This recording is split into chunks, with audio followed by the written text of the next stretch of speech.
I finished Ballad of Sword and Wine and I have a lot of thoughts. So, spoilers for Ballad of Sword and Wine, Volume 4. As I was reading, I kept thinking like how ruthless Lonjo and Xian are, and it makes for a very entertaining read, but also, particularly Lonjo is like quite scary. Hong Ling said that at least Xian, when he doesn't like you, he will just verbally rip you apart. Like he has absolutely no problem telling someone that he does not like them, showing that he just has a problem with them.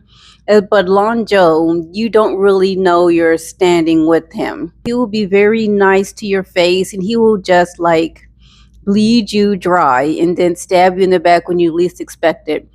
And it's just very fascinating how they both are, and somehow they make that work together. Well, maybe that's why, because they're both like quite ruthless, but in different ways. And also another thing, like I know so much, but also so little about grain trade in like ancient China. And I'm like half tempted to maybe go on YouTube and like watch some documentary on it or something, because like most of this book was about grain prices.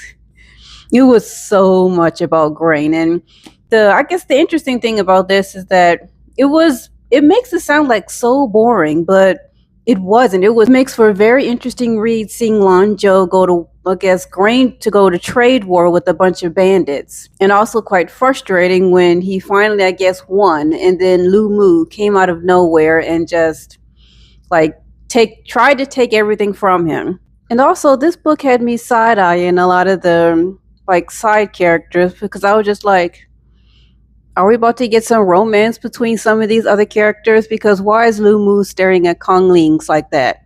Like every time he was in the room, Lu Mu would just stare at him, and I was just like, what is going on? But then you have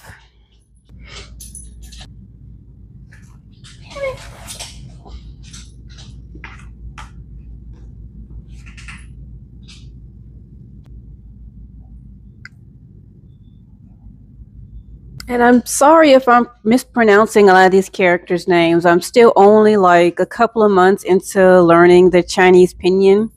And like a lot of these like names and place names I'm still struggling with. So like bear with me. I'm not mispronouncing them on purpose. We also have Chao Tinya, who was seemed to be looking for Yao Wenyu, and I'm like, why? What's going on with them? Because they did have kind of a moment in one of the previous books. I was like wondering when if they were going to develop that or what was going on with that.